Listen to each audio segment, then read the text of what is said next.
ఒక thank you ma'am. Small doubt madam. Hi masters, అందరికీ కూడా నా ఆత్మ ప్రణామాలు. ముందుగా మనం ఈ సెక్షన్ స్టార్ట్ చేసుకోబోయే ముందుగా మనము ఈ యొక్క పిఎస్ఎస్ఎం సొసైటీ వ్యవస్థాపకులైనటువంటి బ్రహ్మశ్రీ సుభాష్ పత్రి గారికి ఆత్మ ప్రణామాలు తెలుపుకుంటూ, అలాగే స్పిరిచువల్ టాబ్లెట్ ఫౌండర్ అయినటువంటి డాక్టర్ జీకే గారికి కూడా ఆత్మ ప్రణామాలు తెలుపుకుంటున్నాను.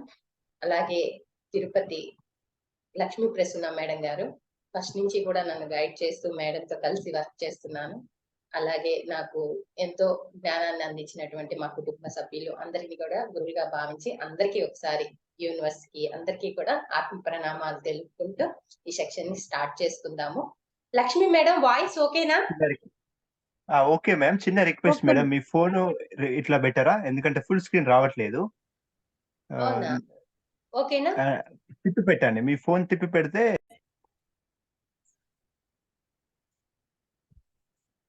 సార్ వాయిస్ కూడా ఓకేనా? ఓకే మేడం, ఓకే చెప్పండి. ఓకే, నా పేరు రమాదేవి అండి. నేను నెల్లూరు నుంచి ధ్యానంలోకి రావడం అనేది 2004 అంటే ప్రాక్టీస్ చేయడం అనేది, ధ్యానము అంటే పరిచయం అనేది మా వారు మాల్యాద్రి ప్రసాద్ ద్వారా జరిగింది. అయితే దాని యొక్క ఇంపార్టెన్స్ అవసరము నాకు పెద్దగా ఇంట్రెస్ట్ లేక చేసేదాన్ని కాదు.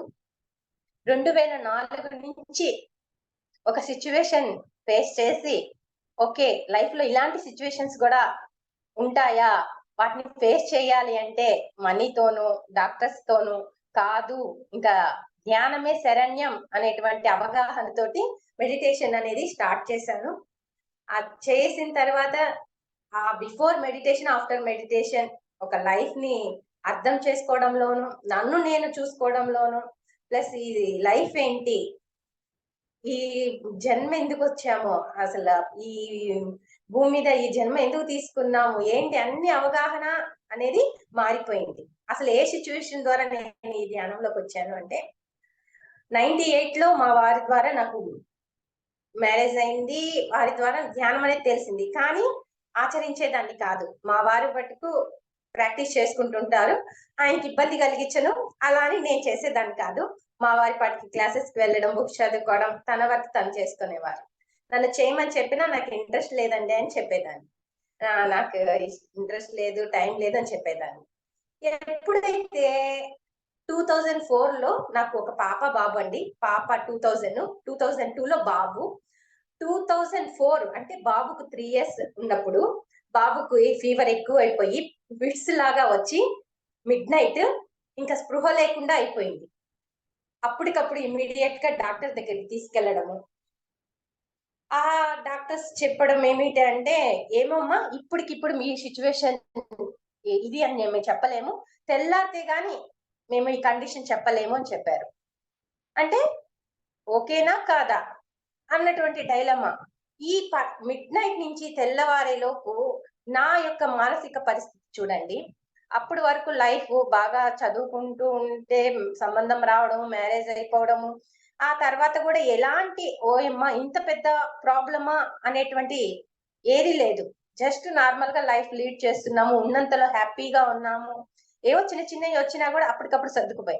కానీ ఈ సిచ్యువేషన్ అనేది ఒక బాబుకి ఈ ఫీవర్ వచ్చేసి ఫిట్స్ వచ్చేసి తెల్లారితే గాని బతుకుతాడో బతకడో అన్న సిచ్యువేషన్ ని ఆ మిడ్ నైట్ నుంచి తెల్లారే లోపు బాబు లేకపోతే ఏంటి నా పరిస్థితి, బాబుని బతికించేది ఎలా, మనీ ఉంది చేతిలో, బంధువులు ఉన్నారు, డాక్టర్స్ ఉంది, మెడిసిన్ ఉంది, అయినా కూడా ఈ సిచ్యువేషన్ ని డాక్టర్లే మేము చెప్పలేము అన్న ఇదిలో ఉన్నారు అంటే ఎలా. ఆ మధ్య గ్యాప్ లో ఆ మిడ్ నైట్ నుంచి మార్నింగ్ వరకు నేను పడినటువంటి ఆ మానసిక వ్యధ, హాస్పిటల్ మొత్తం గందరగోళం చేసేసానండి. కేకలు పెడుతూ, పైన ఐసీయూలో ఉన్నాడు, పైకి కిందకి మెట్లు తిరుగుతూ ఉన్నాను. మా వారు ఆల్రెడీ ఆయన 94 నుంచి మెడిటేషన్ చేస్తున్నారు కాబట్టి ఆ గత జన్మ సంస్కారమో ఏమో తెలీదు, ఓకే తన లైఫ్ డిజైన్ ఎలా ఉంటే అలా జరుగుతుంది, అది ఉండాలనుకుని ఉంటే ఉంటాడు, లేకపోతే లేదు అన్న ఒక కామ్నెస్ లో ఉన్నారు, యాక్సెప్ట్ చేసే స్థితిలో. కానీ నేను యాక్సెప్ట్ చేయలేని స్థితిలో ఉండి హాస్పిటల్ మొత్తం కూడా గందరగోళం చేసేస్తున్నా. ఓకే ఆ తెల్లారింది, డాక్టర్స్ వచ్చి ఓకే అమ్మా నో ప్రాబ్లం, సేవ్ అయింది, ప్రాబ్లం ఏం లేదు, ఇంకా సివియర్ ప్రాబ్లం ఏం కాదు, కాస్త ఒక 2 days ఉంది, చెక్ చేసి వెళ్ళిపోవచ్చు. ఇంకా అప్పటి నుంచి అండి లైఫ్ లో ఈ మనీ, అప్పటి వరకు మనీ సేవ్ చేయాలి, నాది నేను స్వార్థం అన్నీ ఉండాల్సినవన్నీ ఉన్నాయి. ఆ ఉండాల్సినవన్నీ ఆ స్వార్థంతో చేయకూడనివన్నీ చేశాను. ఏదైతే అజ్ఞానంతో ఆ మనీ మీద వ్యామోహంతోనో ఆ రిలేషన్షిప్ లో ఏవైతే అధర్మంగా వ్యవహరించానో ఆ అధర్మమే నన్ను మళ్ళీ బాధకి గురి చేసింది అనేది నాకు ధ్యానంలోకి వచ్చిన తర్వాత, ప్రాక్టీస్ అయిన తర్వాత అప్పుడు అర్థమైంది. ఈ బాధ కూడా నాకు ఎందుకు కలిగింది అనేది నేను తర్వాత చెప్తాను. ఈ తల్లి బాధ, ఒక బిడ్డ నుంచి నేను ఆ తల్లి పడే గర్భకోశం అనేది, ఆ తల్లి బాధ అనేది నేను ఎందుకు పడ్డాను అనేది కూడా చెప్తాను. అలాగా ఆ సిచ్యువేషన్ నుంచి ఓకే, అప్పటి నుంచి మెడిటేషన్ చేయడం స్టార్ట్ చేశాను.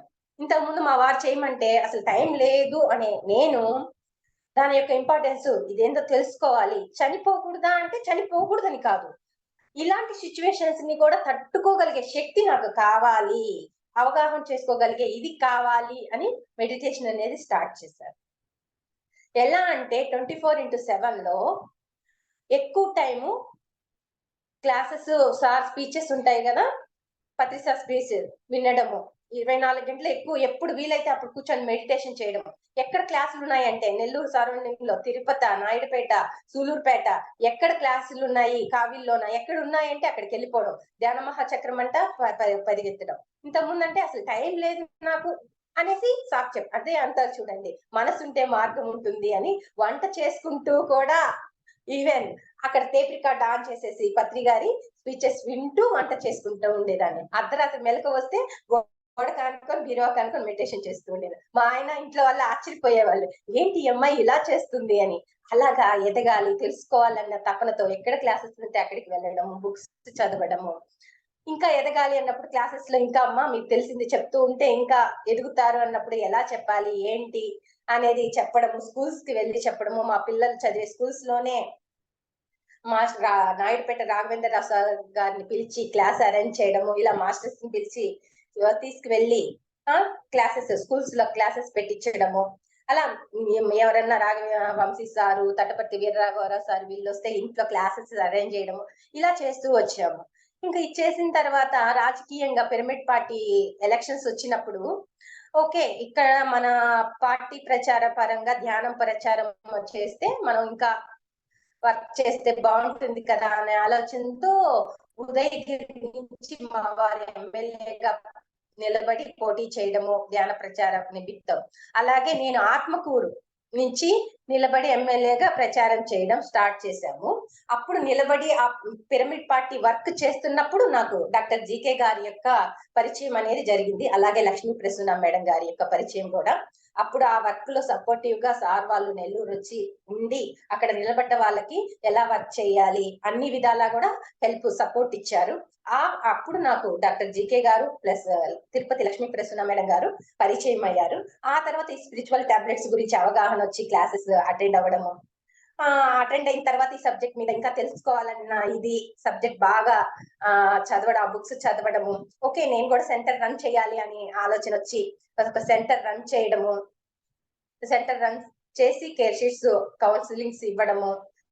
అలా సబ్జెక్ట్ మీద ఒక 40 days ఇంటింట ధ్యానం పెట్టి ఈ స్పిరిచువల్ టాబ్లెట్ సబ్జెక్ట్ ని రోజుకొక టాబ్లెట్ చెప్పిన స్పిరిచువల్ టాబ్లెట్స్ సబ్జెక్ట్ చెప్పడము, ఇలా చేసాము. మా వారేమంటే ధ్యాన గ్రామీణం అనే ప్రాజెక్ట్ తీసుకొని 18 గ్రామాస్ అనేసి మా మిగతా మాస్టర్స్ తో కలిపి రోజు డైలీ, అప్పుడు ఫైనాన్షియల్ గా ఏంటి అంటే అప్పటి వరకు అజ్ఞానంలో బిఫోర్ మెడిటేషన్ లోకి రాకముందు నేను ఏవైతే ఇన్ ఫ్యూచర్ కోసమని సేవ్ చేసి పెట్టుకొని ఉన్నానో ఆ మనీని కూడా ఇప్పుడు ఇవంతా శాశ్వతం కాదు, మనీ కూడా నా సిచ్యువేషన్ ని సాల్వ్ చేయలేకపోయింది కదా, ఇలాంటి ఏంటి ఈ మనీ తోటే నేను 2012 వరకు ధ్యాన ప్రచారం చేస్తాను అని డిసైడ్ అయ్యి మా వారు నేను ఫుల్ 24/7 ఫుల్ గా సర్వీస్ లోనే ఉన్నాము. ఒక ధ్యాన ఆరోగ్య కేంద్రం రన్ చేయడానికి ఒక సెంటర్ అనేది ఓపెన్ చేసి సార్ చేత ఓపెనింగ్ చేయించుకొని తిరుపతి ప్రతాప్ సార్ గారి చేత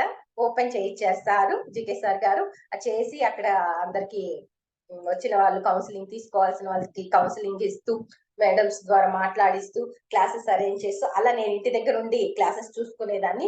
మా వారు ధ్యాన గ్రామీణం ప్రాజెక్ట్ లో 18 గ్రామాస్ అనేసి మిగతా మాస్టర్స్ నెల్లూరు మాస్టర్స్ తో కలిసి రోజు క్యారేజెస్ తీసుకొని అది పనిగా మార్నింగ్ వెళ్ళిపోవడము, ఈవినింగ్ వరకు ఆ సరౌండింగ్ లో విలేజెస్ క్లాసెస్ అటెండ్ చేస్తూ 40 days 40 మాస్టర్స్ నెల్లూరులో ఉండేటువంటి 40 మాస్టర్స్ హౌసెస్ లో సీనియర్ మాస్టర్స్ హౌసెస్ లో 40 మాస్టర్స్ తయారు చేయాలి అన్న ఆలోచనతో ఆ 40 days కండక్ట్ చేశాము. హైలైట్ గా జరిగింది లాస్ట్ ప్రోగ్రాము. హైలైట్ గా అంతవరకు ఓకే, ధ్యానం చేస్తున్నాను, బుక్స్ చదువుతున్నాను, క్లాసెస్ అటెండ్ అవుతున్నాను, క్లాసెస్ చెప్తున్నాను. ఓకే, కొద్దిగా గొప్ప మార్పు అనేది వచ్చింది. పూర్తిగా అయితే రాలేదు, ఇంకా మార్పు రావాలి.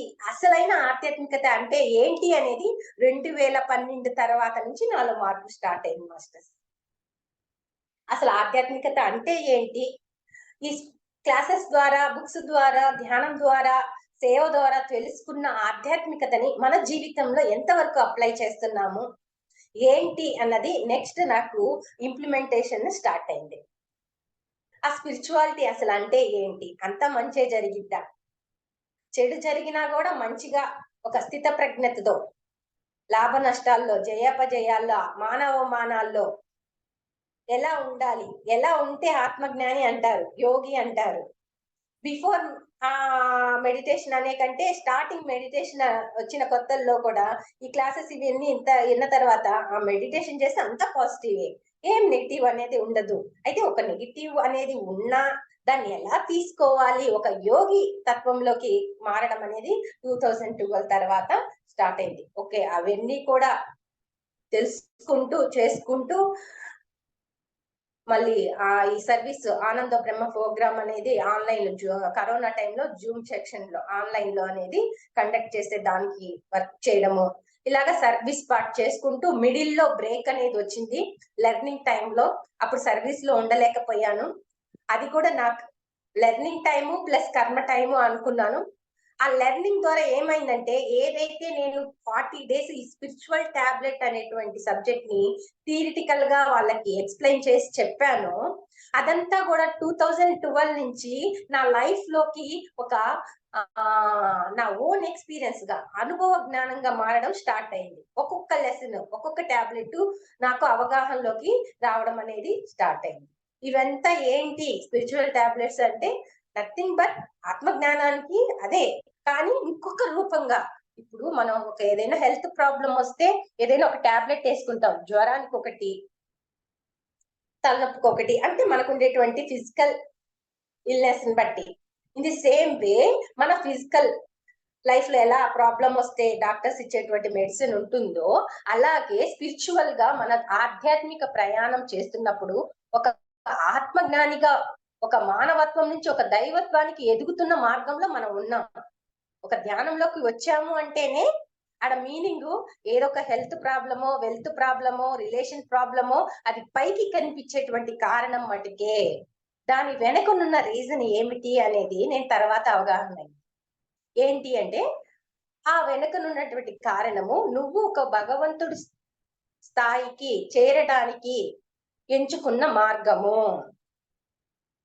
నీలో ఉన్నటువంటి ఆ భగవత్ తత్వాన్ని మేల్కొల్పడానికి, మేల్కొల్పవలసిన టైం వచ్చిందమ్మా. నువ్వు ఆ శరీరం మాత్రమే కాదు, ఆత్మవి. నీ యొక్క ఆత్మతత్వాన్ని తెలుసుకోవాల్సిన టైము, స్థాయి వచ్చింది. దాన్ని తెలుసుకో. ఇంకా తెలుసుకోకుండా ఈ భౌతికమైనటువంటి ప్రపంచంలోనే, కర్మబంధంలోనే కొట్టుకొని ఉన్నావు, వీటిని విడగొట్టుకో అనేటువంటి అజ్ఞాన పొరని విడగొట్టడానికి వచ్చినటువంటి సిచ్యువేషనే మనకు వచ్చినటువంటి ఈ హెల్త్ ప్రాబ్లం అయినా, వెల్త్ ప్రాబ్లం అయినా, ఎనీ ప్రాబ్లం.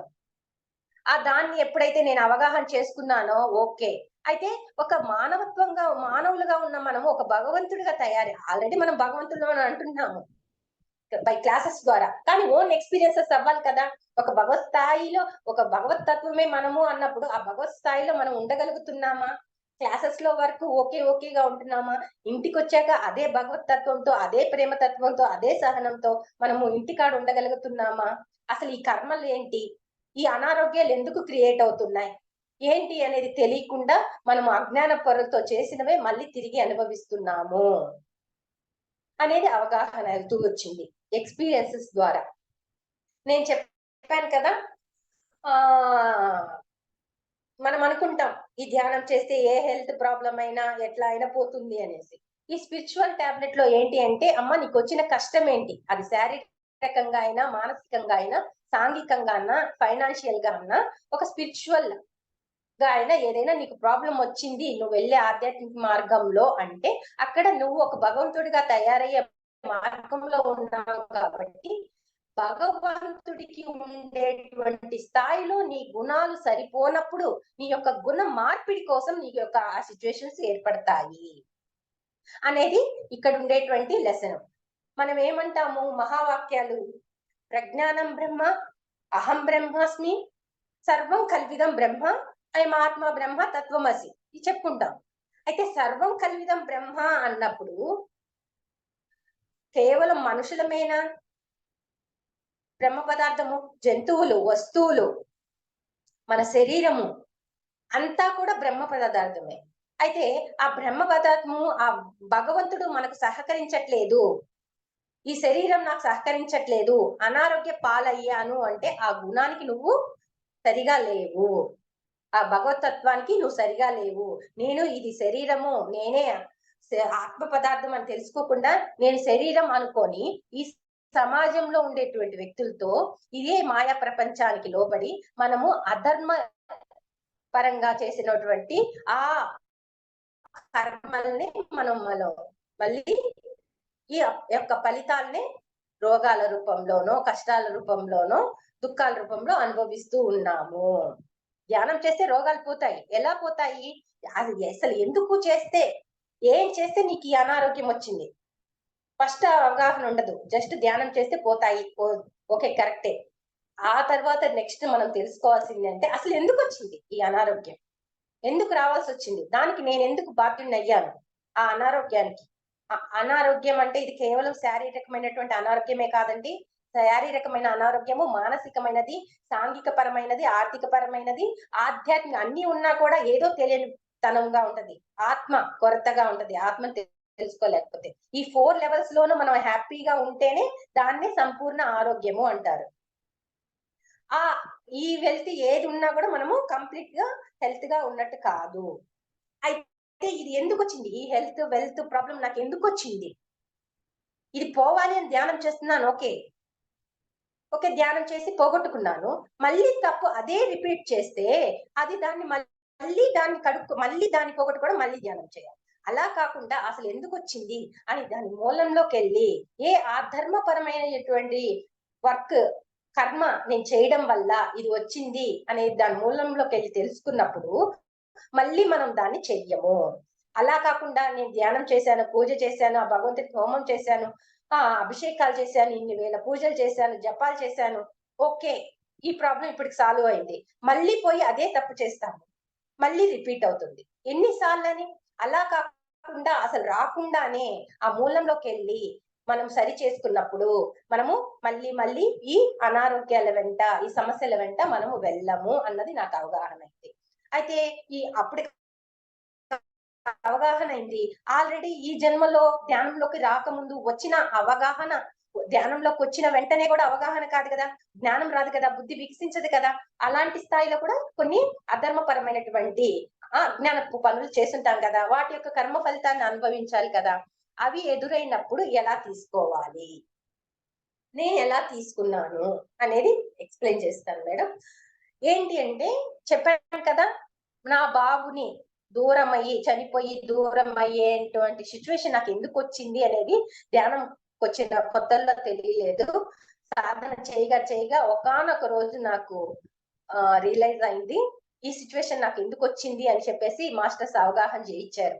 ఏంటి అంటే, నేను ఈ జన్మలోనే బిఫోర్ మెడిటేషన్ లోకి రాకముందు నేను ఉండేటువంటి సరౌండింగ్స్ లో, నా కుటుంబంలోనే నేను ఎన్నో అధర్మపరమైనటువంటి పనులు చేశాను. ఏంటి అంటే, మా అత్తగారు మెయిన్, నాకు పెళ్ళైన తర్వాత నుంచి నాకు ఇంట్లో ఒక వ్యక్తి వ్యక్తి ఉన్నారు అంటే ఆ రిలేషన్షిప్ అత్తయ్య. ఎందుకో తెలీదు, ఫస్ట్ నుంచి ఇష్టం ఉండేది కాదు. మెల్లిమెల్లిగా ఆ తోడికోడలు చూసే విధానం, నన్ను చూసే విధానం ఎందుకో తెలియకుండానే ఆమె మీద ఒక రకమైనటువంటి ద్వేషము.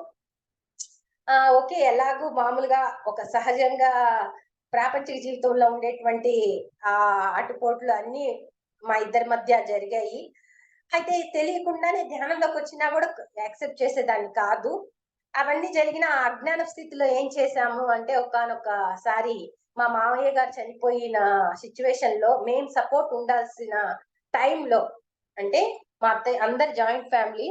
మా బావగారు వాళ్ళు వేరే వెళ్ళిపోయారు. మేమే సపోర్ట్‌గా ఉన్నాం. మా అత్తయ్య గారికి 2 అబ్బాయిలు, 1 అమ్మాయి. బావగారు వాళ్ళు వేరే ఫ్యామిలీ వెళ్ళిపోయారు. సెపరేట్ ఫ్యామిలీగా. మేమే సపోర్టివ్‌గా ఉన్నాము.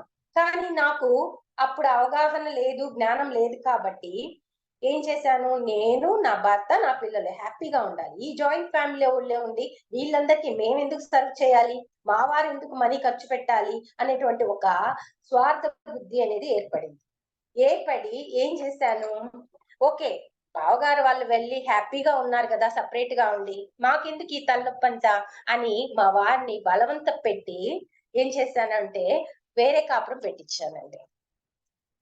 ఏం చేశాను అంటే, మీరు వస్తారా రారా, కానీ పర్టికులర్ గా ఆ సిచ్యువేషన్ లో అలా చేయకూడదు, అధర్మం. ఆ అధర్మమే నన్ను ఈ బాబు స్థితికి తీసుకొచ్చింది. భర్త పోయి ఉన్న మామగారు చనిపోయిన స్థితి, అంటే కర్మకాండలంతా అయిపోయాయి. నెక్స్ట్ సపోర్ట్ ఉండాలి మేము. మా అత్తయ్య గారు ఒక్కరే లేరు. మా అత్తయ్య గారి అత్తయ్య, మామయ్య, అంటే మా మామయ్య వాళ్ళ అమ్మా నాన్న కూడా అక్కడే ఉన్నారు. వాళ్ళ ముగ్గురు పెద్దవాళ్ళు, వయసైపోయిన వాళ్ళు, ఒంటరిగా ఉండి చేసుకోలేని స్థితి. కానీ మేముండి హెల్ప్ గా ఉండాలి, అది మా ధర్మం అక్కడ. కానీ నేను ఒక స్వార్థ బుద్ధితో ఏం చేశాను, వాళ్ళు పక్కకెళ్ళిపోయారు, హ్యాపీగా ఉన్నారు తోడికోడలు వాళ్ళు. నేనెందుకు ఇక్కడ ఉండాలి? నాకు విలువ లేదు. వాళ్ళని విలువగా చూస్తారు. మనకెందుకు ఇంత చేస్తున్నా విలువ లేదు అనేసి మా వారిని బలవంత పెట్టి, ఏడ్చి, ఇది చేసి వేరే కాపురం పెట్టి, మా వారికైతే ఇష్టం లేదండి. ఆయన గత జన్మ సంస్కారమో ఏమో గాని అంత పాజిటివ్ పర్సన్. ఏది మంచి, ఏది చెడు అనేది చూసి ధర్మయుతంగా ఉండేటువంటి వ్యక్తి. నేనింక నా కోర్ తట్టుకోలేక ఓకేనని వెళ్ళాము. అప్పుడు ఏమైంది, అలాంటి సిట్యుయేషన్ లో మేము సపోర్ట్ ఇవ్వాల్సింది పోయి సపోర్ట్ ఇవ్వకపోగా, మా వారంటే మా అత్తయ్యకి చాలా చాలా ఇష్టము. ఆ బాధ, అయ్యో ఈ భర్త వెళ్ళిపోయాడు, పిల్లలు కూడా ఇలా దూరం అయ్యారు. ఆ ఆ మా వారంటే మా అత్తయ్యకి చాలా ఇష్టం. ఆ చిన్న కొడుకు దూరం అయ్యేసరికి, ఆ దూరానికి కారణం నేనే కదా! ఆ కర్మకి, ఆ కార్యం అలా ఆమె బాధపడడానికి కారణం నేనయ్యాను కదా! ఆ బాధకి కారణం నేనయ్యాను కాబట్టి, ఆ గర్భకోశ బాధ నేను అనుభవించాను అనేది మాస్టర్స్ అవగాహన చేయించారు. చూసారా, మనం అనుకుంటాం నాకే ఇందుకి కష్టం వచ్చింది. బిఫోర్ మెడిటేషన్ జ్ఞానం లేనప్పుడు నేనంతా కరెక్ట్, వాళ్ళే మారాలి, వాళ్ళు సరిగా లేరు. వాడికి ఎందుకు అంత కోపం? ఆమె ఏంటి అంత పిసినారి? ఆమె ఎప్పుడు నన్నే తప్పు పడుతదే అని ఎదుటి వాళ్ళని బ్లేమ్ చేస్తాం. కానీ ఇక్కడ సత్యము ఏంటి అంటే, మన వాస్తవానికి మనమే సృష్టికర్తలము అని బై బుక్ ద్వారానో, బై స్పీచ్ ద్వారానో వింటున్నాము, చదువుతున్నాం. కానీ రియాలిటీలోకి వచ్చేలేకే ఇంప్లిమెంట్ చేస్తున్నామా లేదా అన్నది మనం చెక్ చేసుకోవాలి. Yes we are creators. అవునా? జస్ట్ వర్డ్స్ లోనే ఉన్నాయా? ఓకే, మంచి జరిగితే నేను సంకల్పం పెట్టుకున్నాను, జరిగిపోయింది. Okay, we are creators. బట్ ఏదైనా ఒక లెర్నింగ్ ప్రాసెస్ లో ఉన్న చెడు జరిగినప్పుడు, అనుకోని సంఘటన జరిగినప్పుడు దానికి కూడా క్రియేటర్స్ మనమే అనుకుంటున్నామా? అనుకోగలుగుతున్నామా? జయాపజయాల్లో, మానాల్లో, లాభ నష్టాల్లో ఒక ఆత్మజ్ఞాని, ఒక స్థిత ప్రజ్ఞత్వం ఉండగలుగుతున్నామా అన్నది చెక్ చేసుకోవాలి. అలా ఉండగలిగినప్పుడే మనము ఆ యోగి తత్వానికి చేరినట్టు, ఆత్మజ్ఞాని తత్వానికి చేరినట్టు. లేదు ఇంకా అలజడి చెందిపోతున్నామా, మనం అనుకున్న విధంగా ఎదుటి వాళ్ళు లేరని, మనం అనుకున్న విధంగా సిచ్యువేషన్ జరగట్లేదని ఈ ఎదుటి వాళ్ళని బ్లేమ్ చేస్తూ, ఇంకా సిచ్యువేషన్ బ్లేమ్ చేస్తూ ఉన్నామా అంటే మనకి ఇంకా బుద్ధి వికసించలేదు అని అవగాహన చేసుకోవాలి అనేది నాకు అర్థమైంది. అంతవరకు మా అత్తయ్య గారిని బ్లేమ్ చేసేదాన్ని, ఆమె మారాలి, ఆమె ఇద్దరిని ఇలా చూస్తారు, అలా చూస్తారు అని. కానీ ఎప్పుడైతే లైఫ్ లో ఒక్కొక్క సంఘటన ఇలా మెడిటేషన్ లో మాస్టర్స్ రియలైజేషన్ చేస్తూ ఉంటే, ఓకే ఇవన్నిటికీ నేనే కారణమా, ఈ సిచ్యువేషన్ నేను క్రియేట్ చేసుకుందే కదా. ఇక్కడ వచ్చి నేను ప్రకృతికి మనం ఏది ఇస్తామో అది, ప్రకృతి అంటే ఎవరికైనా, అది జంతుజాలమకైనా మనుషులకైనా, మనకి ఏది చేస్తాం, మనం ఏది చేస్తామో అదే తిరిగి పొందుతున్నాం అంతే. పూర్వజన్మ కృతం పాపం వ్యాధి రూపేణ పీడితే అని చెప్పారు. అయితే ఆ వ్యాధిని తెలుసో తెలియకో చేసాము, ఇప్పుడు అనుభవిస్తున్నాం.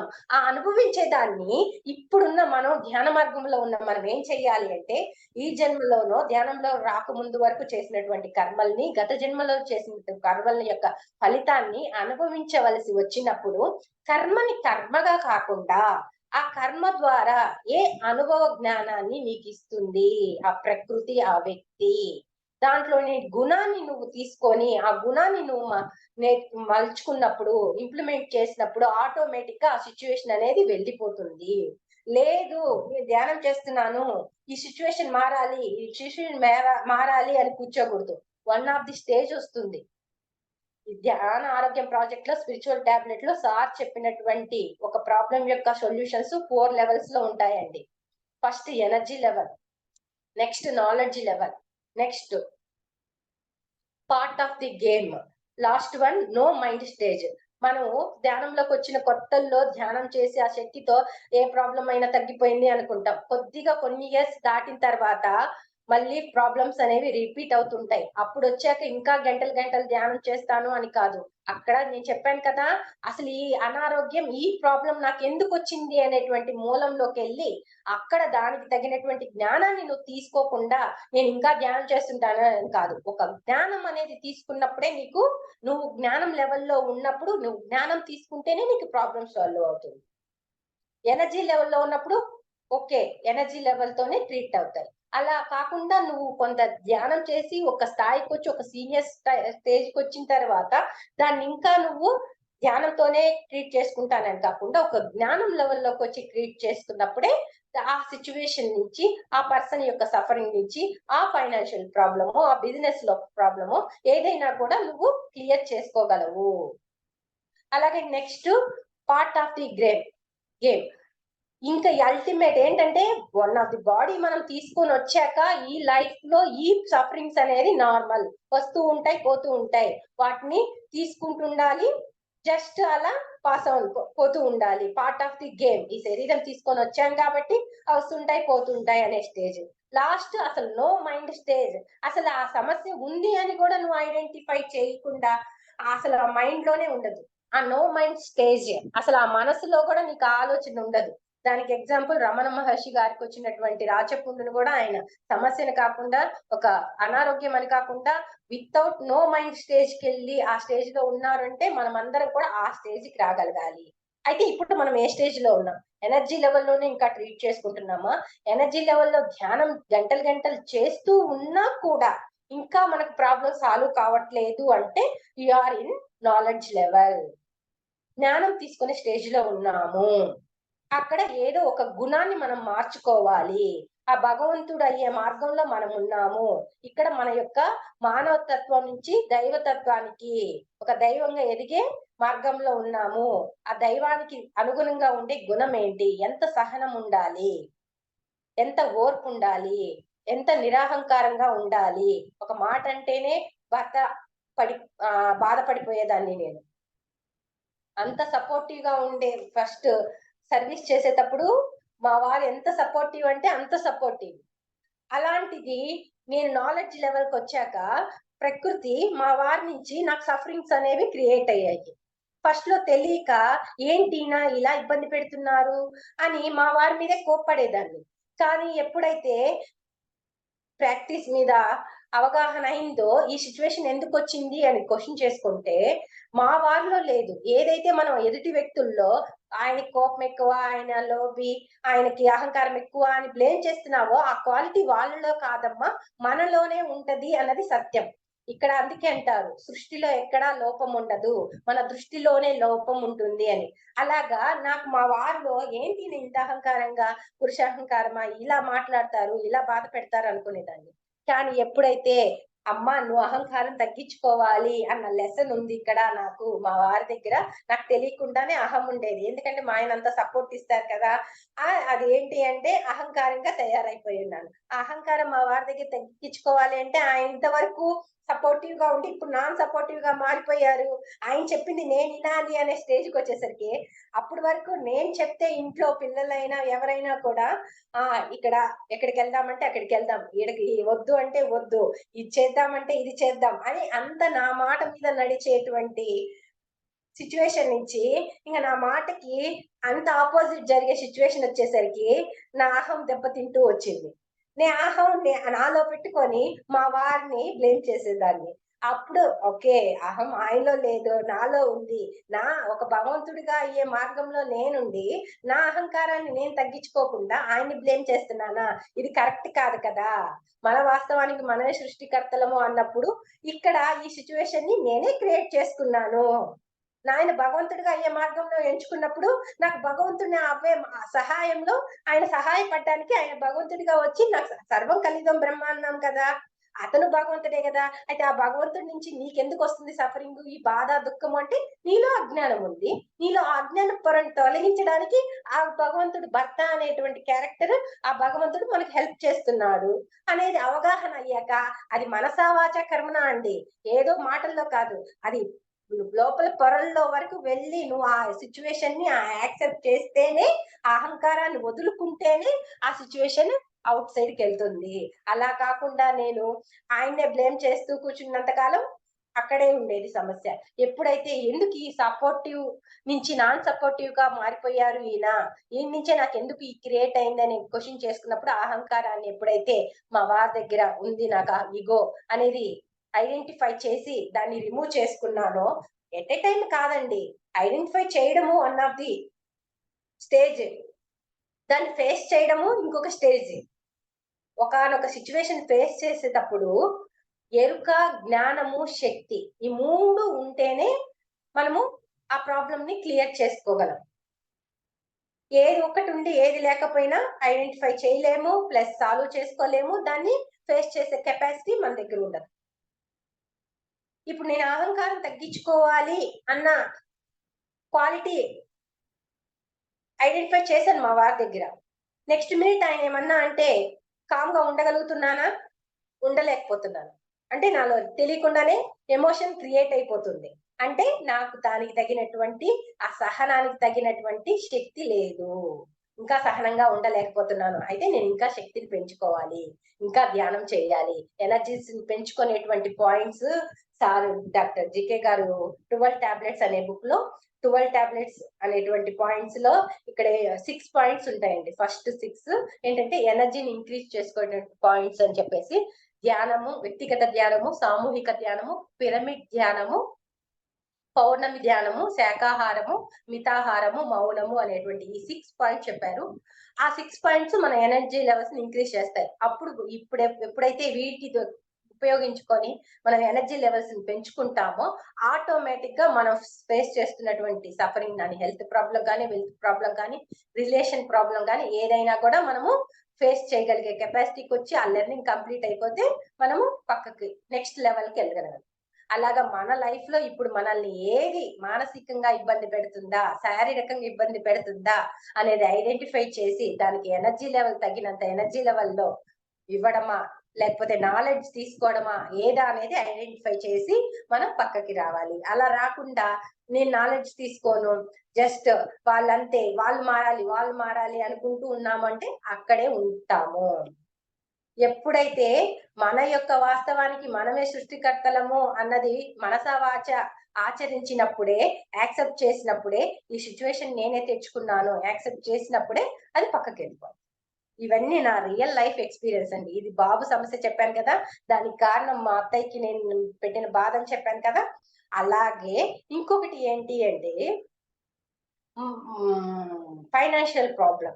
అలాగే మా అత్తయ్య గారిని చూసుకోవాల్సిన టైంలో నేను సరిగా చూసుకోలేదు. మా అత్తయ్య గారిని చూసుకోవాల్సిన రెస్పాన్సిబిలిటీ నాకు వచ్చింది. కానీ ఆమె మంచంలో ఉన్నప్పుడు సరిగా ఆ యొక్క ధర్మాన్ని నేను సరిగా నిర్వర్తించలేదు. మనం భగవంతుల్లో అంటున్నాం, ధ్యానం చేస్తూ భగవంతులమని చెప్పుకుంటున్నాం, కానీ ఇక్కడ భగవతత్వంతో ఉండలేకపోతున్నాం. ఆ అధర్మంగా ఈ భగవంతులమైన మనము ఈ శరీరాన్ని తీసుకొని భూమి మీదకి వచ్చాక కొన్ని రూల్స్ అండ్ రెగ్యులేషన్స్ ఉంటాయి. అమ్మ నువ్వు భగవంతుడివే, ఈ భూమి మీదకి వచ్చాక శరీరం తీసుకొని వచ్చాక ఇక్కడ కొన్ని ధర్మాలు ఉంటాయి. ఆ ధర్మాలను పాటించాలి. ఆ ధర్మాలను పాటించకుండా మనం అధర్మంగా వ్యవహరిస్తే ఆ అధర్మమే మనల్ని భక్షిస్తుంది అనేది ఏదైతే నేను మా అత్తయ్య గారి అత్తయ్యని చూసుకోవాల్సిన టైంలో నేను సరిగా చూసుకోలేదు. ఆ సఫరింగ్ కూడా నేను మళ్ళీ కర్మ రూపంలో అనుభవించాను. మాటల ద్వారా ఒకరు మా తోడికోడల వాళ్ళు ఫైనాన్షియల్ గా పూర్తిగా లాస్ లో ఉన్న సిచ్యువేషన్ లో మాకు ఇవ్వాల్సిన 1,00,000 రూపాయలు ఇవ్వండి అని చెప్పి వాళ్ళని ప్రెషర్ చేశాను, బాధ పెట్టాము. అదే మళ్ళీ నాకు ఫైనాన్షియల్ ప్రాబ్లం అయ్యి వాళ్ళ దగ్గర నుంచి మనీ తీసుకోవాల్సి వచ్చింది పాప మ్యారేజ్ అప్పుడు. అదే మళ్ళీ వాళ్ళు అదే సిచ్యువేషన్ ఫేస్ చేశాను. నేను ఇంకా మ్యారేజ్ చేసి ఫైనాన్షియల్ గా ఇంకా లోకి వెళ్ళిపోయినప్పుడు వాళ్ళు వచ్చి నన్ను అడగడం జరిగింది. ఓహో, చాలా బాధపడి ఏడ్చుకున్నాను. ఏంటి ఈ సిచ్యువేషన్ లో వీళ్ళు అడుగుతున్నారు, సిచ్యువేషన్ తెలిసి కూడా అని వాళ్ళని ఫస్ట్ టైం బ్లేమ్ చేశాను. కానీ ఇంటికెళ్ళి ధ్యానం చేశాక ఈ సిచ్యువేషన్ ఎందుకు వచ్చింది చూడు అని ధ్యానంలో అవగాహన చేయించారు. ఏంటి అంటే మా తోడికోడలు వాళ్ళు ఫైనాన్షియల్ గా ట్రబుల్లో ఉన్నప్పుడు నేను వెళ్ళి వాళ్ళని ఎలా అయితే అప్పుడు నేను బాధ పెట్టానో ఆ బాధే నాకు ఇక్కడ తిరిగి వచ్చింది. ఇప్పుడు నేను మళ్ళీ మా తోడికోడల్ని బ్లేమ్ చేశాను అంటే నేను మళ్ళీ కొత్త అకౌంట్ కొత్త కర్మని క్రియేట్ చేసుకుంటాను. అలా కాదు, ఇది నేను చేసిందే మళ్ళీ రిపీట్ అయింది కాబట్టి దీన్ని ఎప్పుడైతే నేను బాధగా కాకుండా ఇంత బాధ పెట్టానా అని పశ్చాత్తాపడి పరివర్తన చెంది ఇంకెప్పుడు ఇలా బాధ పెట్టకూడదు అని పరివర్తన చెంది నెక్స్ట్ టైం దానికి ఇంకా వాళ్ళు ఇచ్చిన దానికి కృతజ్ఞత భావంతో ఉంటేనే నేను పాస్ అయినట్టు.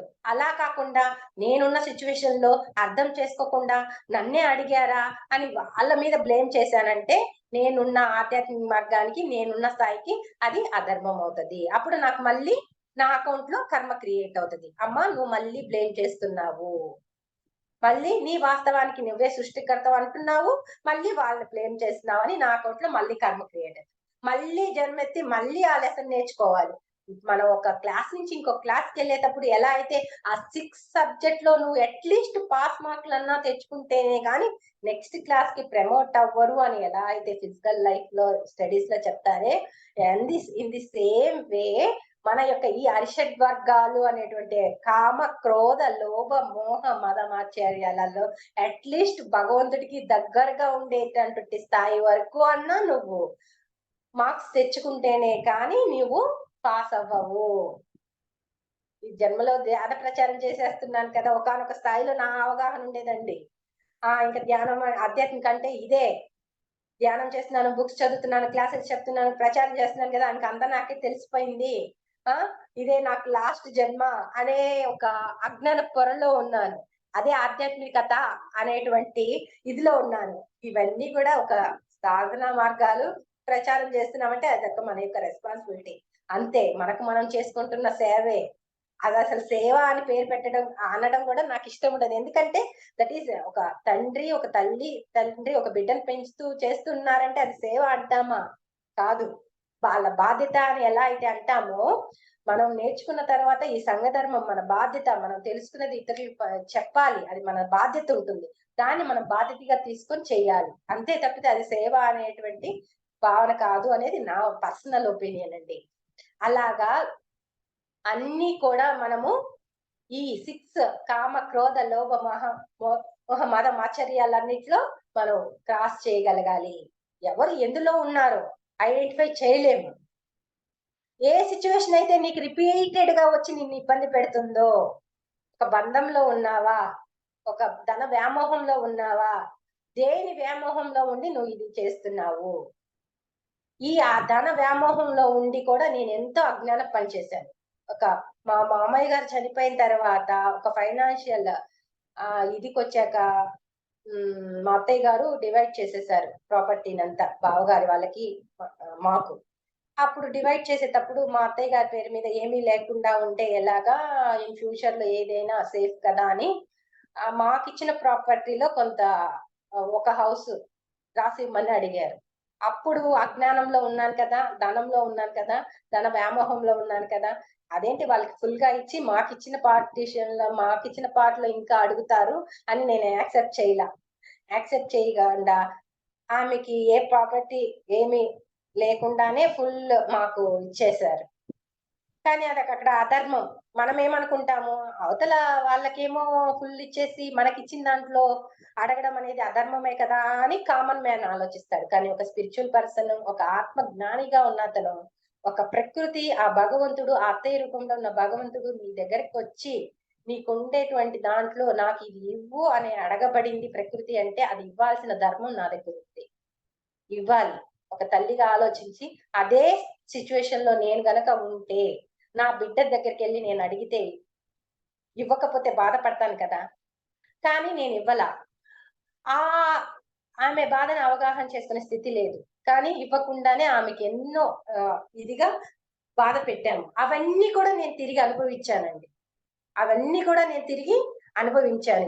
మనం అనుకుంటాము ఈ జన్మలో ధ్యానంలోకి రాకముందు అంతా నేనే కరెక్ట్, వాళ్ళే మారాలి, నేను అసలు ఏం తప్పు చేయను. ఈ జన్మలో చేయకపోవచ్చండి. నేను ఈ జన్మలో వాటిని నాకెందుకో ప్రకృతి ఈ జన్మలోవే నేను రిపీట్ అయ్యి అమ్మా ఎక్కడో జన్మలో కాదు ఈ జన్మలో చేసిన మిస్టేక్సే నువ్వు తెలుసుకో అని ఎరుకపరిచింది. అలాగా నేను చేసినవే నాకు తిరిగి వచ్చేది. అలాగా మనం ఈ జన్మలో చేయిస్తుండకపోవచ్చు, ఎన్నో జన్మలు గత జన్మలు ఉన్నాయి కదా, ఆ గత జన్మల్లోవి ఇప్పుడు మనం ధ్యానం మొదలు పెట్టుంటాము. మనం చేసే ఆ 2 గంటలు ఓకే 24/7 లో 10 అవర్స్ మెడిటేషన్ చేస్తున్నాం అనుకుందాం. అది చేసేదానికి మనకుండే ఆ బ్యాలెన్స్ కి, ఆ గత జన్మల యొక్క కర్మలకి బ్యాలెన్స్ కుదరదు. ఇంకా ఇంకా ఏంటండి ధ్యానం చేస్తున్నా ఇంకా వస్తున్నాయంటే ఏమో ఇక్కడ మన యొక్క ధ్యాన శక్తికి అక్కడ మనకుండే అకౌంట్ బ్యాలెన్స్ కి లెవెల్ సరిపోవట్లేదు. 1 by 1 ఒక్కొక్కటి తొలగించుకుంటూ రావాలి. నాకు ధ్యానం చేసిన కొత్తల్లోనే ఏదో తెలియకుండానే నర్వస్ ప్రాబ్లం వచ్చేసింది. ఏంటి ఇంత ధ్యానం చేస్తూ సర్వీస్ చేస్తున్నా కానీ వచ్చింది అని ప్రేమ్నాథ్ సార్ గారిని అడిగాను పిరమిడ్ వ్యాలీలోకి వెళ్ళినప్పుడు. చాలా బాధపడ్డాను. అసలు ఏ గ్రిప్ ఉండేది లేదు. బస్సులో ప్రయాణం చేయాలన్నా, పట్టుకొని ఎక్కాలన్నా కూడా పట్టుకోలేకపోయేదాన్ని. ఏంటి అని బాధ ఏడుస్తూ సారే లేదమ్మా ఈ జన్మ మనం ఆధ్యాత్మిక మార్గంలోకి వచ్చాక మనం ఈ జన్మలో కర్మలే కాకుండా గత జన్మల యొక్క కర్మల్ని కూడా మన బ్యాలెన్స్ గా ఉండేటువంటి ఆ సంచిత కర్మల్ని కూడా అనుభవించి ఈ జన్మని ఆఖరి జన్మగా చేసుకోవాలనుకున్నప్పుడు వాటిని కూడా మనం అనుభవించడానికి రెడీ అవుతాము. దానిలో భాగంగా వచ్చిందే మన గత జన్మ యొక్క కర్మల ప్రభావం అని చెప్పినప్పుడు ఓకే వీటిని క్లియర్ చేసుకుంటున్నానా అనేటువంటి ఒక రిలీఫ్ అనేది దొరికింది. అలాగే ఒక కర్మని కర్మగా కాకుండా ఒక జ్ఞానంగా మార్చుకున్నప్పుడే అది ఆ జ్ఞానం అనేది తీసుకున్నప్పుడే అది దగ్ధం అవుద్ది, కానీ ధ్యానం చేసినంత మాత్రాన దగ్ధం అవ్వదు. జ్ఞానంగా మార్చుకున్నప్పుడే దగ్ధం అవుతుంది. మనం ప్రకృతికి అంటే మన చుట్టుపక్కల ఉండేవాటి కుటుంబ సభ్యులు అయితేనేమి, సమాజంలో ఉండే మనం వర్క్ చేసే ప్లేసులు అయితేనేమి, ఒక జీవరాశికి అయితేనేమి, దేనికైనా కూడా మనం ఏది చేస్తామో అదే తిరిగి వస్తుంది అనేది అవగాహన అయింది. అంటే ఏంటి మన వాస్తవానికి మనమే సృష్టికర్తలము అన్నది అవగాహన అయింది.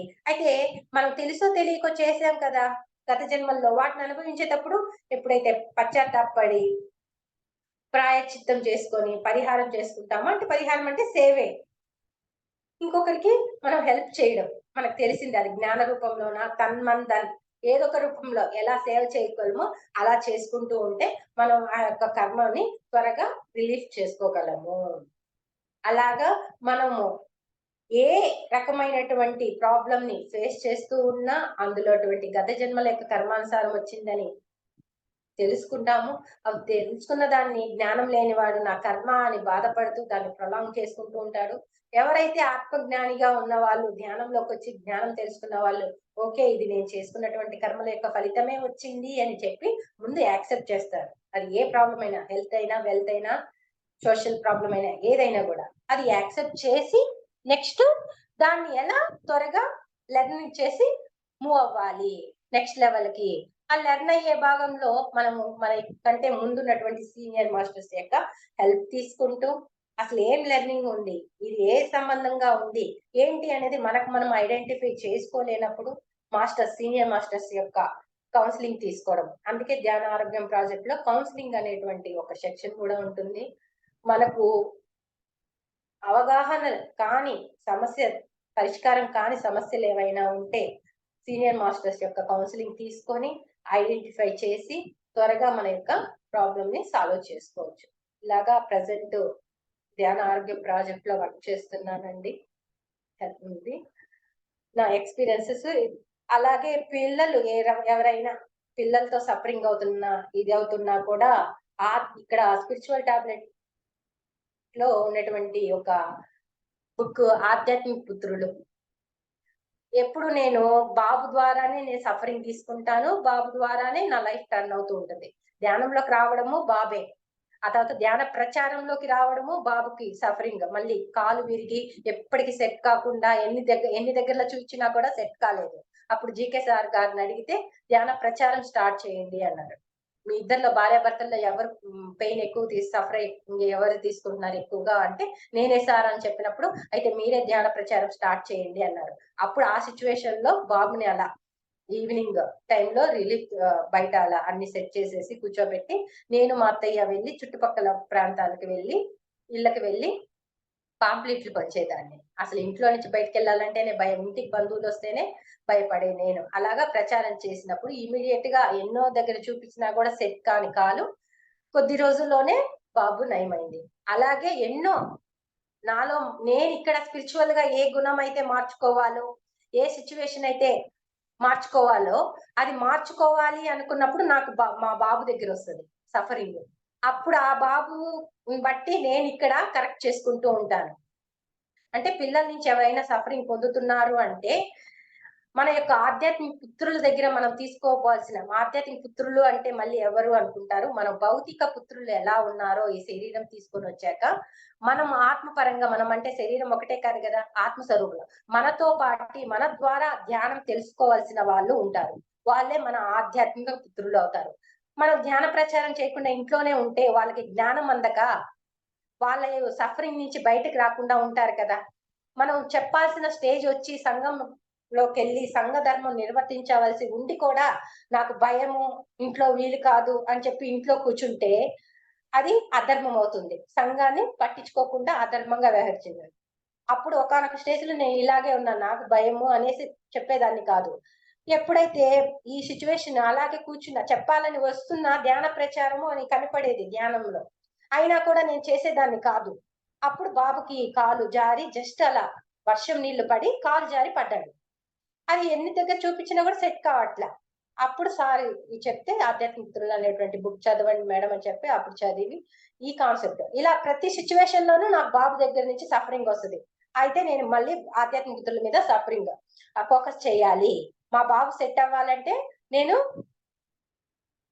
ఆధ్యాత్మిక మిత్రుల మీద ఫోకస్ చేయాలి. ఓకేనండి, ధ్యానంలోకి రాకపోతే పిల్లలు సఫర్ అవుతున్నారంటే ధ్యానంలోకి రావాలి పేరెంట్స్. ఓకే, ధ్యానంలోకి వచ్చిన తర్వాత కూడా సఫరింగ్స్ ఉన్నాయంటే చెప్పాను కదా, ఎక్కడ ఏ గుణంలో మార్పు చేసుకోవాలో, సర్వీస్ లోకి రావాలా, ఏ విధంగా అనేది మనము ఐడెంటిఫై చేయాలి. మనం చేయలేకపోతే స్పిరిచువల్ కౌన్సిలింగ్ తీసుకొని స్పిరిచువల్ టాబ్లెట్స్ లో కౌన్సిలింగ్ సెక్షన్ లో మనం వెళ్ళి మన సమస్యను చెప్పుకున్నప్పుడు 1 or 3, 4 కౌన్సిలింగ్స్ ద్వారా మన యొక్క డ్రీమ్స్ 7 టైప్స్ ఆఫ్ ఎక్స్పీరియన్సెస్ ని డీకోడ్ చేసుకున్నప్పుడు మనకు మన యొక్క లెర్నింగ్ పార్ట్ ఏంది, మన యొక్క క్వాలిటీని ఏం చేంజ్ చేసుకోవాలి అన్నది, నెక్స్ట్ మనం ఏ లెవెల్కి వెళ్ళాలి అన్నది తెలుసుకోగలుగుతాము. సర్వం కల్విదం బ్రహ్మ అంటే ప్రతి వస్తువు, అది వస్తువు, జంతువు, మనిషిలోని భాగాలు అన్ని కూడా బ్రహ్మ పదార్థమే. బ్రహ్మ అంటే ప్రజ్ఞానం, బ్రహ్మ ప్రజ్ఞానం అంటే విశేషమైన జ్ఞానం.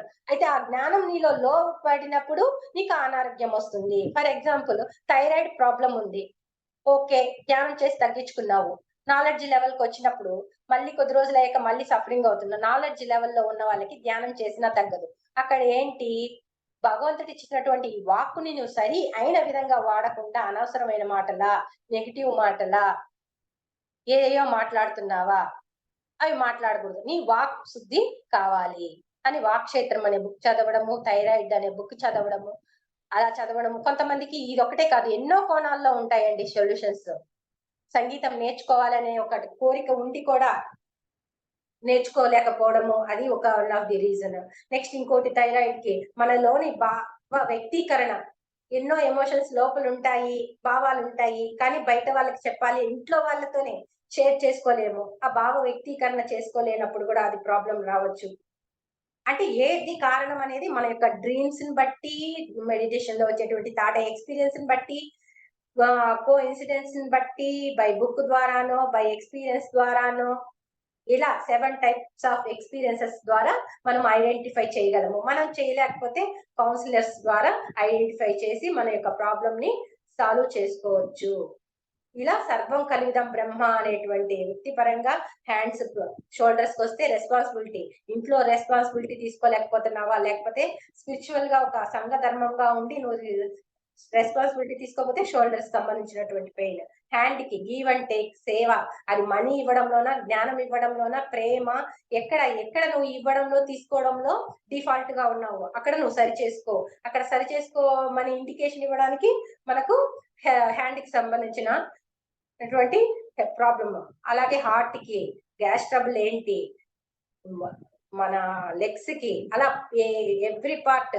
ఐస్ కి ఏంటి ప్రత్యక్ష జ్ఞానం, ఇయర్స్ కి పరోక్ష జ్ఞానం, పంటికి ఏంటి, ప్రతి ఒక్క బాడీ పార్ట్ కి ఒక నాలెడ్జ్. అలాగే మన ఇంట్లో ఉండే వస్తువులకి, హౌస్ కి, ఇలా ప్రతిదీ సర్వం కల్విదం అనేటువంటి వాక్యానికి ప్రతిరూపంగా స్పిరిచువల్ టాబ్లెట్ అనేటువంటి ప్రాజెక్ట్ లో డాక్టర్ జీకే గారు ఇచ్చినటువంటి సబ్జెక్టే ప్రతి వస్తువు ఒక భగవంతుడే. ఆ భగవంతుడు నీకు సహకరించట్లేదు, ఇంట్లో నీళ్లు రావట్లేదు, ప్రాబ్లం గా ఉంది అన్నా, డబ్బు సరిగా ఆర్థిక ఇబ్బందులు ఉందన్నా, ఒక వ్యక్తి నీకు సహకరించట్లేదన్నా, ఆ జ్ఞానం ఎందుకు సహకరించట్లేదు, ఆ భగవంతుడు నీకు ఎందుకు సహకరించట్లేదంటే ఆ గుణానికి తగ్గ విధంగా నువ్వు లేవమ్మా, అందుకే సహకారం లేదు. ఆ గుణాన్ని నువ్వు ఎప్పుడైతే తెలుసుకుంటావో అది ఆటోమేటిక్ గా నీకు సహకరిస్తుంది అనేటువంటి ఆ పంచభూతాలు అయితే ఏమిటి, నీకెందుకు సహకరించట్లేదు ఏంటి, అన్ని కూడా ఒక గ్రేట్ నాలెడ్జ్ అండి. మనం భగవంతుడు అనుకుంటున్నాము, కానీ రియల్ లైఫ్ లో మనం రియల్ గా భగవంతుడు అవ్వాలి అంటే అవ్వలేకుండా సఫరింగ్ ఫేస్ చేస్తూ ఉన్నప్పుడు ఈ సబ్జెక్ట్ అనేది చాలా చాలా ఉపయోగపడుతుంది. నా సైడ్ నుంచి నేను రియల్ గా ఎక్స్పీరియన్స్ పొంది, మన ఫిజికల్ లైఫ్ లో ఎలాంటి జ్ఞానమనంగానే చేస్తున్నాం, కానీ ఎలాంటి స్టేజెస్ లో ఎలాంటి ప్రాబ్లం ని ఫేస్ చేయాల్సి వస్తుంటది. ఈ అర్షడ్ వర్గాలలో ఏవి మనల్ని మాయకి లోబడిస్తాయి, ఏ మాయ నుంచి, ఏ అర్షడ్ వర్గం నుంచి మనం బయటికి ఎలా రావాలి, ఏ అర్షడ్ వర్గంలో ఉన్నామో కూడా తెలీదు, మళ్ళీ డ్రాప్ అయిపోతాం, వెనక్కి వెళ్ళిపోతాం. అలా కాకుండా పరమపద సోపాన పటంలో మనకు పైకి వెళ్ళాలి అంటే ఈ అర్షడ్ వర్గాలు అనే పాము నోటి పడకుండా ఎప్పటికప్పుడు సెల్ఫ్ చెక్ చేసుకుంటూ, సీనియర్ మాస్టర్స్ యొక్క హెల్ప్ తీసుకుంటూ ముందుకు వెళ్తూ ఉంటే మన ప్రాబ్లమ్స్ ఏవైనా ఏ స్టేజ్ లో ఉన్నా కూడా కంప్లీట్ చేసుకోవచ్చు. ఇలా ఇంకా ఈ రోజు జస్ట్ ఇంట్రడక్షన్, నా ఎక్స్పీరియన్స్ చెప్పానండి.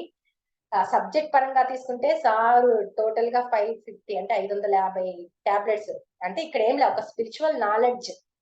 థైరాయిడ్ కి నీ వాక్షేత్రం సరి చేసుకో, గివ్ అండ్ టేక్ నేర్చుకో, ఒక హెల్త్ హార్ట్ ప్రాబ్లం వచ్చింటే ప్రేమతత్వాన్ని పెంచుకోవాలి. అంటే నీకు లేదని ఫీల్ అవుతున్నావా, నీకు ఉన్నంతలో నువ్వు ఇవ్వలేకపోతున్నావా ఏంటి అనేది ఐడెంటిఫై చేసి మనం ఇవ్వడమా తీసుకోవడంలోనా, ఎక్కడ ఇవ్వాలి, స్పిరిచువల్ గా ఇవ్వాలా, ఇంట్లో వాళ్ళకి ఇవ్వాలా, ఎక్కడ నువ్వు డిఫాల్ట్ అవుతున్నావు అనేది ఐడెంటిఫై చేయగలిగేటువంటి ఒక గ్రేట్ సబ్జెక్ట్ అండి సార్ ఇచ్చినటువంటి సబ్జెక్ట్. ఈసారి అవకాశం ఉన్నప్పుడు ఏదైనా కాన్సెప్ట్ తీసుకొని షేర్ చేస్తాను. ఇంత మంచి అవకాశాన్ని ఇచ్చినటువంటి ఈ జూమ్ సెక్షన్ వారికి, నిర్వహిస్తున్నటువంటి మాస్టర్స్ ఎవరెవరైతే ఉన్నారో వారికి, అలాగే ఇంతసేపు నా యొక్క ఎక్స్పీరియన్స్ ని షేర్ చేసి శ్రద్ధగా విన్నందుకు జూమ్ సెక్షన్ లో పాల్గొన్నటువంటి మాస్టర్స్ కి అందరికీ కూడా థ్యాంక్ యూ సో మచ్ అండి. ఇంత మంచి అవకాశం ఇచ్చినందుకు మాస్టర్స్ కి అందరికీ కూడా thank you so much madam. 9 వరకే అన్నారు, అందుకే స్టాప్ చేశాను. లేదు మేడం, చెప్పొచ్చు మేడం, ఇంకేమైనా చెప్పాలని చెప్పండి మేడం, చాలా బాగుంది. ఇంకా ఓకే. ఒక 10-20 నిమిషాలైనా చెప్తుంది ప్లీజ్. చాలా బాగుంది మేడం. మంచి మంచి ఎక్స్పీరియన్స్ చెప్తున్నారు. ఇంత బాగా అసలు ఇంత ఎక్స్పెక్ట్ చేయలేదు. మాకు తెలియదు ఇంతగానం కుట్టుకుంటారు.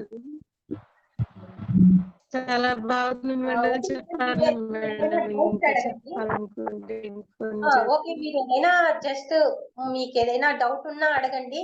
నాకు తెలిసిందైతే ఇంకేదైనా సబ్జెక్ట్ తీసుకొని చెప్పండి మేడం. మేడం మీ వాయిస్ బ్రేక్ అవుతుంది. నమస్కారం మేడం అయితే ఇంకా చెప్పండి అని అడిగినానట. Okay madam. ఇంత ఓకే, మంచి ఓకే. జ్ఞానాన్ని మాకు అందించడంగా డౌట్ ఉంటే ఏమైనా అడగండి. డౌట్స్ ఉంటే నాకు అడగండి. అడగండి మాస్టర్. నాంపల్లి మాస్టర్ మాట్లాడండి. నమస్కారం. సార్ నమస్తే, చెప్పండి. మీ అనుభవాలు చాలా అద్భుతంగా చెప్పారు. చేసే వాళ్ళకి కానీ ఆ లైన్లో వచ్చి ఉండే వాళ్ళకి కానీ కౌన్సిలింగ్ తీసుకున్నాను. కౌన్సిలర్ వచ్చేసి, మేడం ఏమి మీ వారంటే ఒక మాట పడలేరా అంటే, అప్పుడు నాకు కోపం వచ్చేసింది. ఏంటి మేడము తప్పంతా ఆయన మీద ఉంటే ఆయన అని బ్లేమ్ చేయకుండా ఈ మేడం నన్ను బ్లేమ్ చేస్తున్నారు అని చెప్పి ఆ మేడం మీద నాకు చిన్నపాటి ఏంటి ఈ మేడం నాకు సపోర్ట్ చేయకుండా మా వారికి సపోర్ట్ చేస్తున్నారు అని చెప్పి ఒక ఫీలింగ్ వచ్చింది. ఆ తర్వాత పడి పడి లేచి తర్వాత నాకే అర్థమైంది, నిజమే కదా, ఒక మాట తప్పు ఉండి అన్నారు, ఓకే. ఒకవేళ తప్పు లేకపోయినా కూడా అన్నారు, ఒక భర్తే కదా సపోర్ట్ ఇచ్చినప్పుడు. ఇప్పుడు భూమి మీదకి వచ్చాక ఒక వ్యక్తిలో మంచి ఉంటాయి, చెడు ఉంటాయి, రెండింటిని యాక్సెప్ట్ చేయాలి అనేది అవగాహన అయ్యి, ఎప్పుడైతే మా వారిలో ఉండేటువంటి పాజిటివ్ క్వాలిటీస్ అన్నిటిని ఐడెంటిఫై చేసి, పూర్తిగా ఆపోజిట్ అండి, నేను మా వారు ఉన్నామంటే 2 ఆపోజిట్ క్యారెక్టర్స్. ఎప్పుడైతే ఈ క్యారెక్టర్ ఈ ప్లస్ అయితే ఇది మైనస్, 2 కలిస్తేనే కదా ఫుల్ అయ్యేది. కరెంట్ లో పాస్ అవ్వాలన్నా ప్లస్ మైనస్ 2 ఉండాలి. పార్వతి పరమేశ్వరులు ఇద్దరు శక్తి జ్ఞానము 2 కలిస్తేనే ఫుల్ఫిల్ అయ్యేది. అలాగా భార్య భర్తలు అంటేనే ఒక కంప్లీట్నెస్ అవ్వాలి అంటేనే భర్త దగ్గర ఉండేటువంటి క్వాలిటీస్ ని భార్య దగ్గర ఉండేటువంటి క్వాలిటీస్ ని భర్త ఇద్దరిని అవగాహన చేసుకొని కంప్లీట్నెస్ లో ఉన్నప్పుడే ఆ కంప్లీట్నెస్ హ్యాపీనెస్ అనేది వస్తుంది. ఆ కంప్లీట్నెస్ లోనే మనం పిల్లలకి జన్మనిస్తే మనం ఫుల్ఫిల్డ్ గా పిల్లలు మెచ్యూర్డ్ గా పుడతారు. కానీ మనకు బిఫోర్ మ్యారేజ్ బిఫోర్ ఆత్మజ్ఞానం లేదు, ఆఫ్టర్ లేదు. కావాలి ఫుల్ఫిల్డ్ అవనటువంటి ఈ సోల్స్ తో ఆ పుట్టే పిల్లలు కూడా ఫుల్ఫిల్ లేకుండా పుడుతున్నారు. అందుకనే పూర్వకాలంలో మ్యారేజ్ కి ముందు బ్రహ్మచర్యం అని పెట్టి కుల వృత్తి విద్యలు ప్లస్ ఆత్మ విద్యలు నేర్పించేవాళ్ళు. ఆ తర్వాత ఆడపిల్లలకైనా ఇంటి పనులు, వంట పనులు, అత్తగారితో ఎలా ఉండాలి, ఏంటి ధర్మ అధర్మాలు ఏంటి అన్ని తెలియచెప్పి ఆ తర్వాత కుటుంబ వ్యవస్థలోకి వచ్చేవాళ్ళు. అక్కడ గృహస్థుడిగా ఉన్నటువంటి ధర్మాలు ఏంటో తెలిసేది. ఆత్మతత్వం నేర్చుకున్న ఆత్మతత్వ విద్యని, కుల విద్యని ఈ గృహస్థంలో ఇంప్లిమెంట్ చేస్తూ ఆ తర్వాత ఒక పిల్లలు ఒక ఇది పుట్టాక ఒక వయసుకు వచ్చాక వాళ్ళ యొక్క పాత్రని 50-50గా ఉంచుకొని ఆధ్యాత్మిక 50, ఫిజికల్ లైఫ్ లో 50గా ఉంటారు. అది మానవ శాస్త్రము. ఆ తర్వాత లాస్ట్ కి ఇంకా రెస్పాన్సిబిలిటీ దాన్ని పూర్తయ్యాక సన్యాసాస్త్రం. ఇలాగా మన యొక్క క్వాలిటీస్ ని మనమే భార్యాభర్తల దగ్గర క్వాలిటీస్ ఏమున్నాయో చూసి ఐడెంటిఫై చేసి వాళ్ళని యాక్సెప్ట్ చేసినప్పుడు వాళ్ళు ఫుల్ఫిల్డ్ గా మనకు సపోర్ట్ చేస్తారు. ఎందుకంటే మన కర్మ బంధం వాళ్ళతోనే ఉంటుంది. లెర్నింగ్ అంతా మనం కర్మని కర్మగా కాకుండా ఒక భగవంతుడిగా అవ్వడానికి ఉన్న స్టేజ్ లో ఉన్న వాళ్ళం కాబట్టి మనకు కర్మ కాదు, అక్కడ జ్ఞానం. వాళ్ళ దగ్గర ఏ క్వాలిటీస్ ఉన్నాయో ఆ క్వాలిటీస్ ని తీసుకోవడం. ప్రజ్ఞానం బ్రహ్మ అనే వర్డ్ గుర్తుపెట్టుకోండి.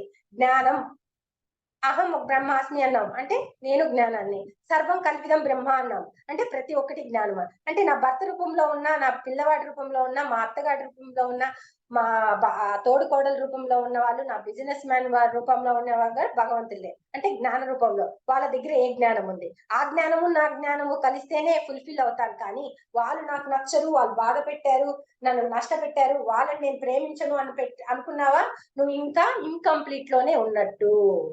నా సొసైటీనే ప్రేమిస్తాను, నా స్పిరిచువల్ సొసైటీనే గ్రేట్ అనుకున్నావా, నువ్వు ఇంక ఇన్కంప్లీట్ లోనే ఉన్నట్టు.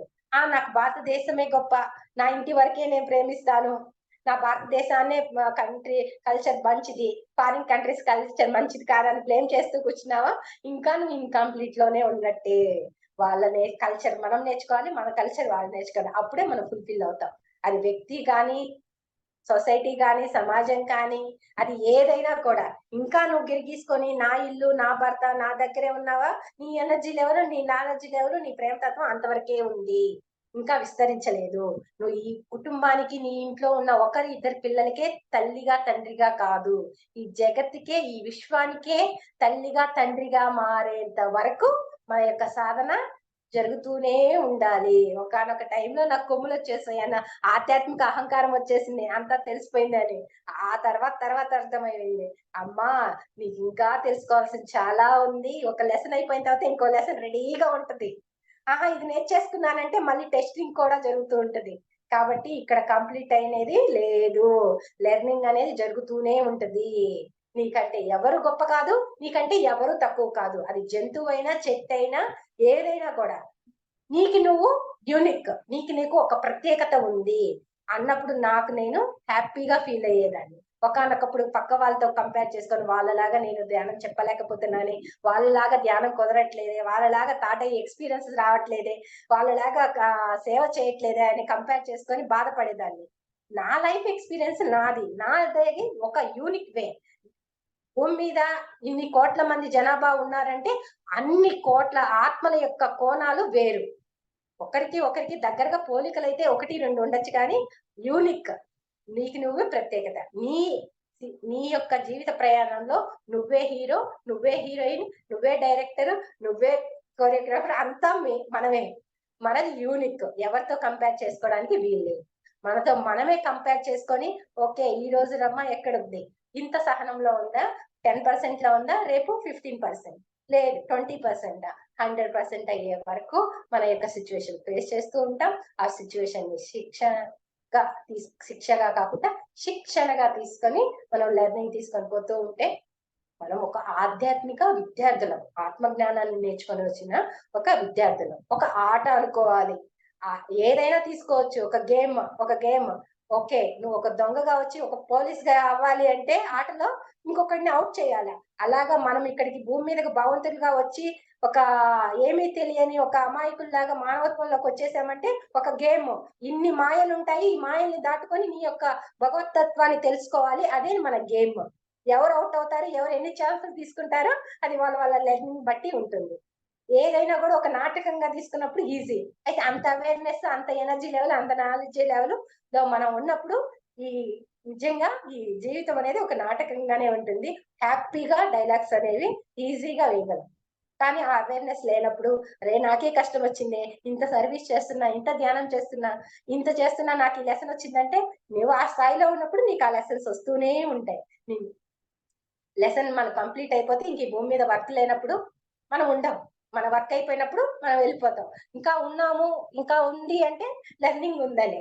అయితే త్వరగా నేర్చేసుకోవాలి, వెళ్ళిపోవాలి అన్న ఆతృత కూడా లేదు. ఒకనొక టైంలో ఇదే ఆఖరి జన్మ చేసుకోవాలి అనేటువంటి థాట్ ఉండేది. ఎక్కడికి పోతాం, అక్కడికి వెళ్ళినా సూక్ష్మ లోకాల్లో హాస్టల్ లెవెల్లో నేర్చుకోవాలి కదా. ఎక్కడైనా లెర్నింగే, ఇక్కడ కూడా లెర్నింగే. ఇవి కంప్లీట్ చేసుకోకుండా అక్కడికి ఎక్కడ వెళ్తాము? ఇక్కడ బతికుండంగానే జీవన్ముక్తినే ప్రతి క్షణం వర్తమానంలో జీవిస్తూ ఒక సంతృప్తి అనేటువంటి క్వాలిటీ అనేది మెయిన్ ఇంపార్టెంట్. అది ఫైనాన్షియల్ లో కానీ దేంట్లో అయినా కూడా ఉన్నంతలోనే మనం హ్యాపీగా ఉండడము, ఆ సంతృప్తి అనే క్వాలిటీని మనము అలవర్చుకోవాలి. ఆ సంతృప్తి అనేది లేదు అంటే ఫైనాన్షియల్ గా ఎంత ఉన్నా, కోట్లకు ఉండేవాడు కూడా అసంతృప్తిగా ఉన్నాడంటే ఇంకా ముందుకెళ్తాడు, ఇంకా కావాలి అనుకుంటాడు. అలా కాకుండా నీకు రూపాయి ఉన్నా, నువ్వు సంతృప్తిగా ఉన్నావు అంటే వాడే కోటీశ్వరుడు. మనం ఈ స్పిరిచువాలిటీలో ఉన్నప్పుడు నాకు ఇంకా ఫైనాన్షియల్ గా గ్రో కావాలి, ఇవి కాకుండా ఆ ఉన్నంత దాంట్లో పాజిటివ్నెస్ ని చూడడం అనేది అలవడుతుందండి. ధ్యానం చేస్తూ ఉంటే మన సాధన చేస్తూ ఉంటే జీవితంలో మనకు లేని వైపు కాకుండా మనకి ఏమి ప్రాప్తించుకున్నామో ఆ ఉన్న వాటిల్లో అంత మాత్రమైనా మనం ఇంకా కాళ్ళు, ముక్కు, చెవులు లేని వాళ్ళు, అంధులు, అవయవాలు లేని వాళ్ళు ఎంతో సాధించిన వాళ్ళు ఉన్నారండి. వాళ్ళు ఆ శరీరం సహకరించని అవయవాలు లేని వాళ్ళే అంత సాధించినప్పుడు అన్ని అవయవాలు పెట్టుకొని ఏ చిన్న చిన్న వాటికే మనం బెంబేలు పడిపోతున్నామే అనేటువంటి అవగాహన వచ్చినప్పుడు మనల్ని మనం ఇంకా ఎంతో సాధించుకోవచ్చు అనేటువంటి అవగాహన ఏర్పడి మనం ధైర్యం చెప్పుకుంటూ ముందడుగు వేయగలము. ఇవన్నీ కావాలంటే సజ్జన సాంగత్యం కంపల్సరీ. ప్రతి ఒక్కరి లైఫ్ విన్నాము అంటే వాళ్ళ లైఫ్ లో నుంచి ఒక పాయింట్ తీసుకొని మన లైఫ్ కి ఇంప్లిమెంట్ చేసుకుంటూ హ్యాపీగా వెళ్ళగలం. అందుకే గురువు గారు ధ్యానము, స్వాధ్యాయము, సజ్జన సాంగత్యము, ఆచార సాంగత్యము, సేవ, ఈ 5 ఫింగర్స్ ఇవన్నీ కలిస్తేనే ఎలా గ్రిప్ ఉంటుందో అవి అన్ని ఉన్నప్పుడే మన యొక్క ఆధ్యాత్మిక ఎదుగుదల అనేది పర్ఫెక్ట్ గా ఉంటది. వీటిల్లో ఏది మిస్ అయినా అబ్బా ఇంత చేసాం కదా ధ్యానం ఏం చేస్తాంలే ఈ రోజు అనుకున్నామా మళ్ళీ ఎనర్జీ డౌన్ అవ్వచ్చు. ధ్యానం ఎంత చేస్తామో ఆ తర్వాత మన మాటల ద్వారా చేతల ద్వారా మనం ఆ ఎనర్జీ లెవెల్స్ ని అలా మెయింటైన్ చేయాలి. ఎంత వినాలి, ఏం మాట్లాడాలి, ఈ ఇంద్రియాల ద్వారా తీసుకున్నటువంటి ఎనర్జీని మళ్ళీ వేస్ట్ కాకుండా ఎక్కడ ఉపయోగించాలి, ఎంత ఉపయోగించాలి అనేది కరెక్ట్ గా ఉపయోగిస్తేనే మనం ధ్యానం చేసి పొందినటువంటి ఎనర్జీని సేవ్ చేసుకోగలం. అలా కాకుండా ఎలా పడితే అలా మాట్లాడేసి మాటల ద్వారా, చూపుల ద్వారా, చేతుల ద్వారా వేస్ట్ చేసామంటే మళ్ళీ కుండకి పెద్ద రంధ్రం ఉన్నట్టు ఆ కుండ నిండదు, మన ప్రాబ్లము సాల్వ్ కాదు. ధ్యానం చేయడం ఎంత ముఖ్యమో ఆ ఎనర్జీని ఎలా సేవ్ చేసుకుంటున్నాం, ఎలా ఖర్చు పెట్టుకుంటున్నాం అన్న దాని మీద కూడా మనము అవేర్నెస్ గా ఉండగలగాలి. ఆ ఎనర్జీ లెవెల్స్ ని మెయింటైన్ చేయగలగాలి. అది మేడం ఇంకా చెప్పుకుంటా పోతే ఒక్కొక్క పాయింట్ వస్తూ ఉంటుంది. ఓకే అయింది. Okay masters, thank you so much. ఇంత మంచి అవకాశం ఇచ్చిన సార్ గారు, లక్ష్మీ మేడం గారు, ఇంకా ఎవరెవరైతే చాలా అద్భుతంగా